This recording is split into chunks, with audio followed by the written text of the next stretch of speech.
Hi everybody, Brick88 Reviews here. Welcome to my channel and my first ever YouTube video, a review of the LEGO Monster Fighters Haunted House. Hopefully this is the first of many LEGO review videos to come, so if you like what you see, please give a thumbs up or subscribe to the channel, I'd be much appreciated. With it being my first video, I'm open to any and all constructive criticism, so please leave a comment below. Tell me what you liked, didn't like, and maybe what sets you'd like to see reviewed next. Okay, on to the review. This is set number 10228. It was released in 2012 and was retired in 2014. In the UK, it had an RRP of £149.99 and it came with 2,064 pieces, which works out at about 7.3 pence per piece. It's the first ever haunted house released by LEGO, first ever official haunted house. Visually, it looks like the Disneyland Paris Phantom Manor, the house from Alfred Hitchcock's Psycho, and you also get Addams Family and Monster vibes from it. So we've got 6 minifigures with this set. You have Lord Vampire, Vampire's Bride, the Lurch figure, the Zombie Chef, and 2 ghosts. First minifigure is Lord Vampire. As you can see, he's got a vampire cloak.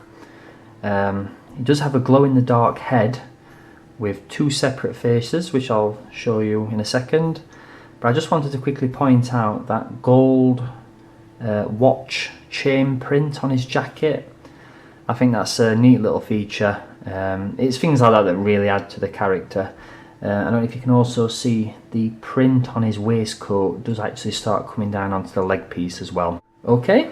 I've turned round Lord Vampire's head, and as you can see, that's his second face, which is the more terrifying one, the more angry one. This is Vampire Bride, or the Vampire's Wife. Again, she has a glow-in-the-dark face with a more scary or terrifying version on the back. Just wanted to quickly point out the print on her dress. It's all tattered and it looks moth-eaten, things like that. It's a lovely print. Lovely colours as well, the red and the pink, fantastic for that character. Okay, the third figure we have is the Lurch, or the Butler minifigure. For those of you who collect the minifigures, you'll know that a very similar figure was released, the Monster. I think he's also in the Monster Fighters line, but I may be wrong about that. And it's a different colour variation. This grey, off-white colour that's included in this set is unique to this set. I will just quickly show you his hairpiece, because there is actually a hat sort of thing, or a wig that he's wearing that makes his head bigger. Okay, so I've taken that head or hat or wig piece off, and as you can see underneath, it's a fantastic little minifigure face or head that could have quite a few uses. There's no second printing on the back of that, but really the star here is that headpiece, that wig piece. It's absolutely brilliant. You can see the stitching on the head, you can see the eyebrows, big thick eyebrows, and the flat top. That's what brings this minifigure to life. The next minifigure is the Zombie Chef. The printing on his jacket, it's supposed to be food, but it also looks suspiciously like blood, which I think adds to the character, the zombie character.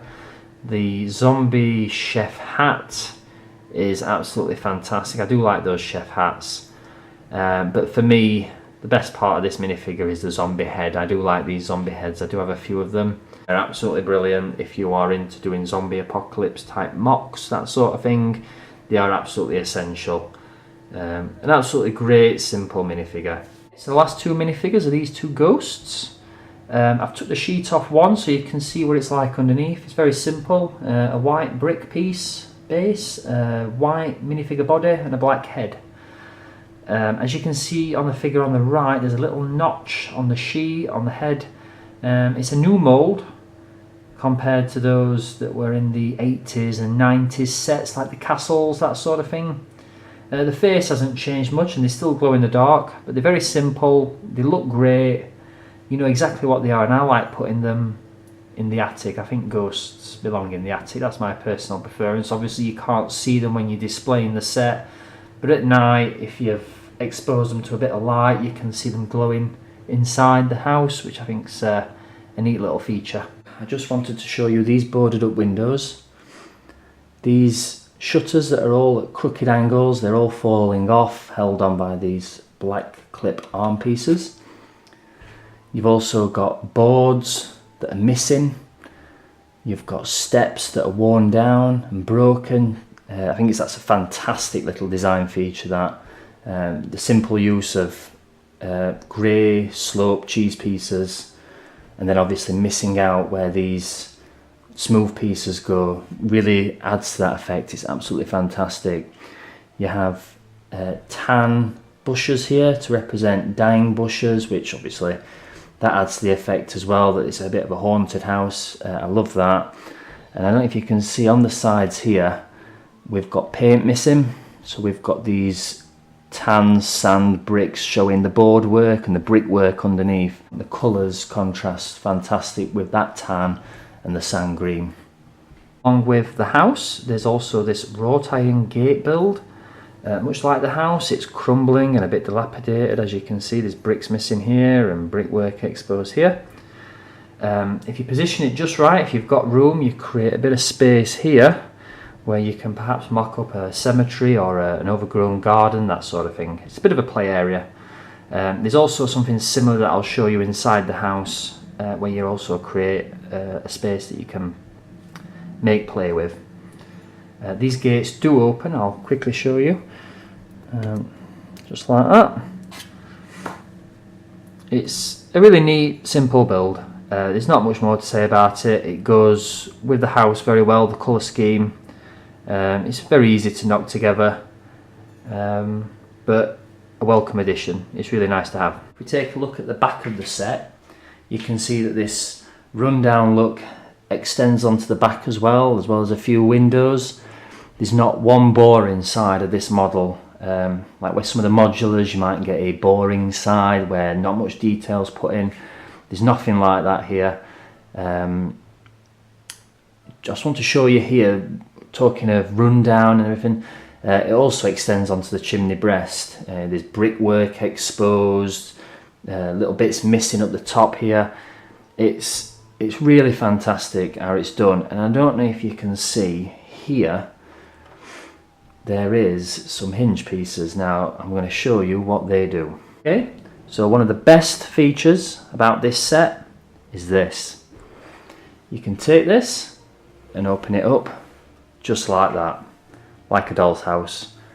It means that you don't have to take off the roof, you don't have to take off any floors. It's fantastic as a play feature. Okay, so I've opened the setup fully, and before we go into each room in detail, I just wanted to give you a quick overview of all 5, possibly 6, depending on how you count them, individual rooms. So, down here we have the entrance hall.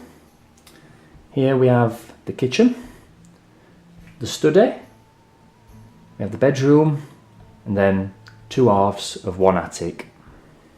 Okay, so we're going to go into detail now into each individual room.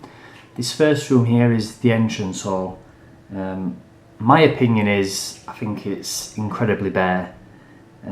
It's missing furniture that I think would go quite well. For example, the grandfather clock from the Monster Fighters series, set number 30201, I think would go really well here. An armchair, a rug, things like that I think would just add a bit more life to this one room. The only thing that it's really got going for it is that you can see the broken boards and the chipped floor. It looks good, but it's incredibly bare. Okay, the next room I want to show you is the kitchen. It's busy but simple. The first thing I want to show you is that stove.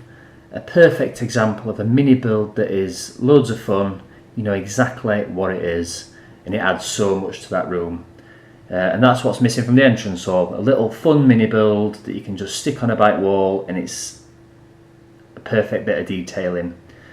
Next to it though, that big web I think is very much out of place. It's taking up room for another bit of furniture, like an old style fridge to match the stove, or a bench with more potion bottles on for the zombie chef.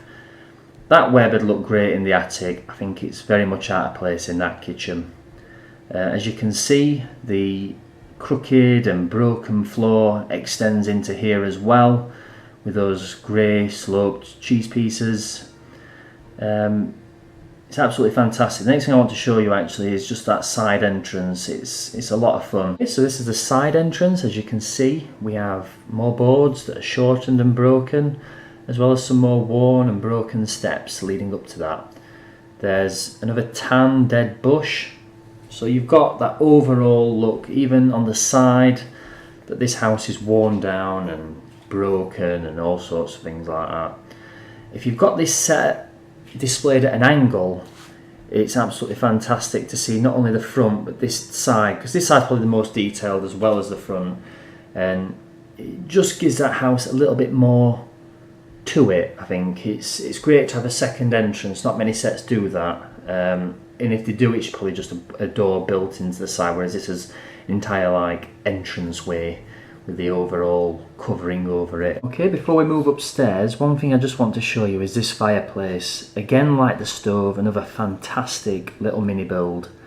The ship in a bottle piece on the top is absolutely fantastic. I really like that. Again, like the stove, you can instantly tell that that's the fireplace. It'd be nice to have seen some flame pieces in it.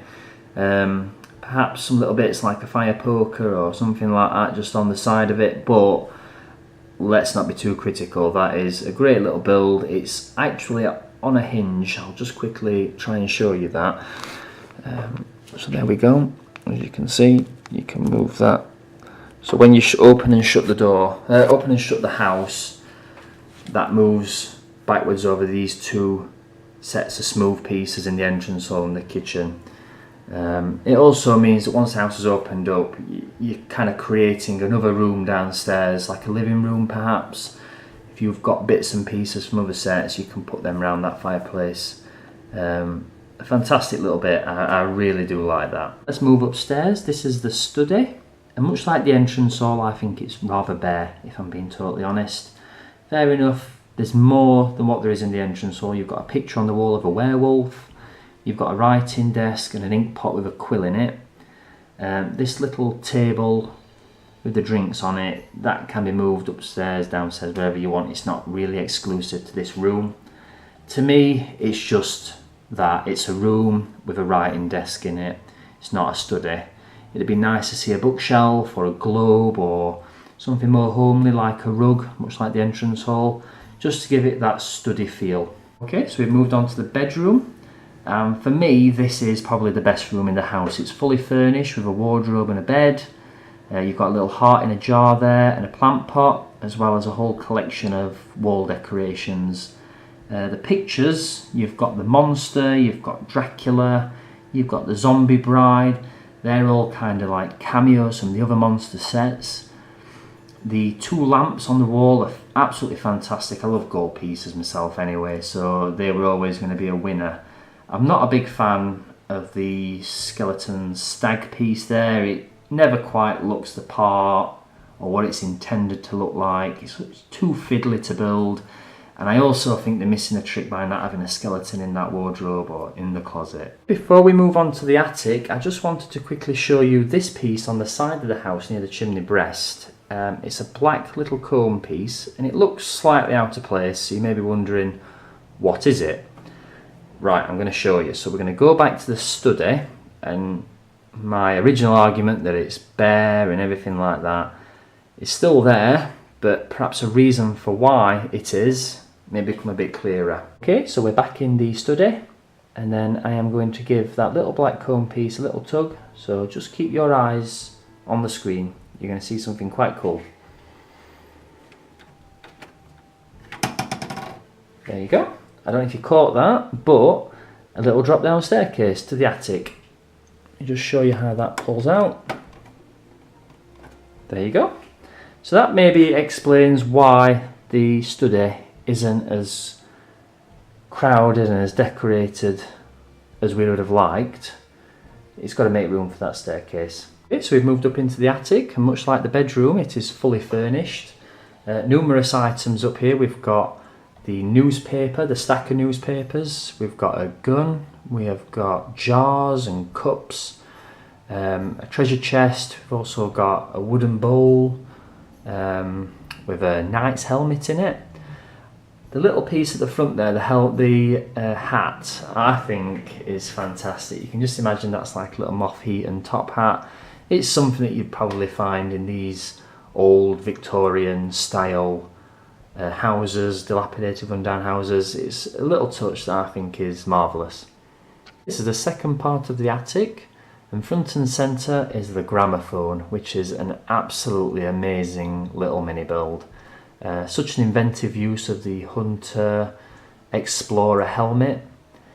They can see there's the needle and the record. There's another record in a box just over there along with some more newspapers. They have stickers on them, they're not printed pieces. But don't let that put you off. This is absolutely fantastic, probably my favourite build of the entire set. There's also some more jars, as I said, some more newspapers. There's a skull, a bone in a jar, and also a ghost. I think every attic needs a ghost, and this is no exception. Okay, a quick summary of all the rooms before we move outside and finish this review. The entrance hall down here, like we said, very bare. Could have done with some wall decoration, some more little mini builds like a grandfather clock or a rug, or even a bookcase, something like that, just to give that room a bit of life. Same with a study. To me, it's just a room with a writing desk in it. Could have done with a bookcase, some more wall decoration rather than the one picture. I know the abundance of windows in that room doesn't lend to it, and also this drop down staircase here doesn't leave much room, so I'm prepared to forgive that. But again, probably a missed opportunity. That entire section down here I think lets the build down. If we move on to the attic at the top, absolutely fantastic. You can tell instantly what it is. It doesn't have to be at the top of the house. You know exactly what it is. It's an attic. It's crammed full of bits and pieces. You've got your moth-eaten top hats, you've got chests, old newspapers, and of course that absolutely brilliant gramophone there. Moving on to the bedroom, again my favourite room in the entire build. It's so well furnished. It's got decorations on the walls, the lovely little mini build that is the wardrobe and the bed. Again, I do think it's missing an opportunity to have a skeleton in that wardrobe, the closet. That's a great little joke that I think they've missed out on there. But let's not be too critical there. That is a fantastic little room along with the attic. The kitchen is very nearly there. I think it's just missing, like I said, a fridge. If you move that big web piece to the attic, you could stick a fridge there, or another little bench, another side bit down here like this here, and put some more potion bottles. Again, we're being critical. It is still a lovely little room. Okay, to summarise, this set is perhaps one of my most favourite sets. It was the first set I bought when I was coming out of the dark ages, as it were. Like I said before, the colours are absolutely fantastic. When you've got this on display, it really does stand out from all the other sets. That sand green is just beautiful.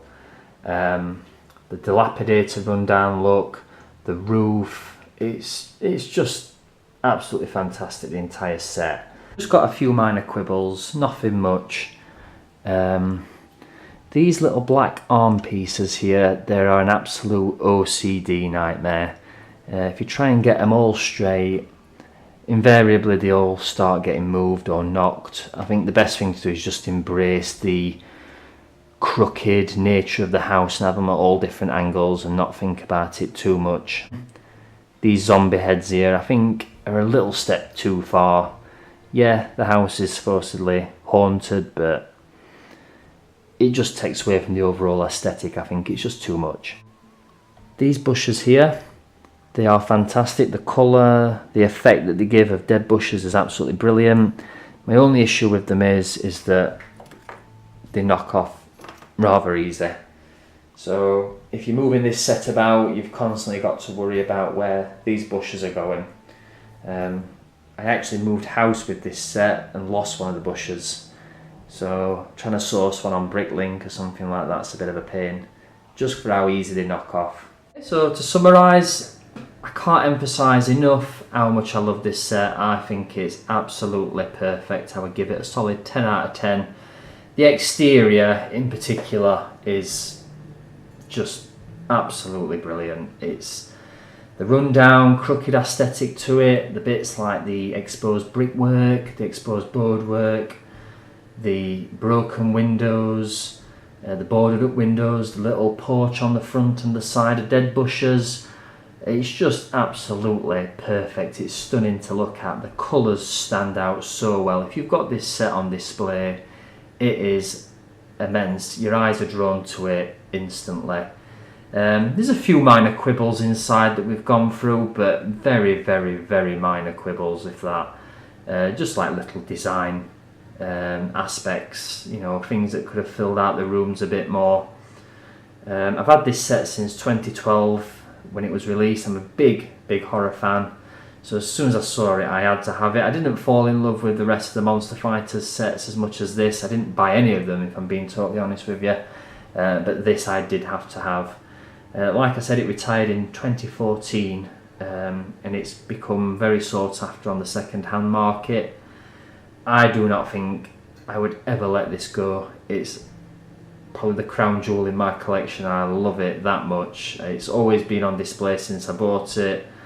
I just can't gush about it enough. It is absolutely perfect for me. If you get a chance to pick this up, I seriously would. I know it's going for quite a bit more than RRP now, but it's just an absolutely magnificent piece. It's a work of art for me.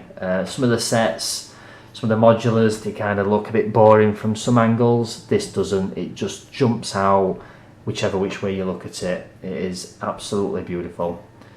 So that concludes my review. If you like what you see, please give a thumbs up. I know it's a very rough video. It's my first on YouTube. Please comment below with any criticisms constructively. Or if you just want to call me names, that's fair enough as well. Hopefully, like I said, this will be the first of many videos. So again, if you like what you see, thumbs up, subscribe, and chuck a comment down what you'd like to see. I've got a few sets that I'm dying to review, but I'm also willing to veer off that path and review some sets that the viewers want to see. Thank you so much for spending the time to watch this very crude video. I hope I've been fair and that I've come across how much I like this set. Okay everybody, thank you so much for taking the time to watch my video. I will see you next time. Bye.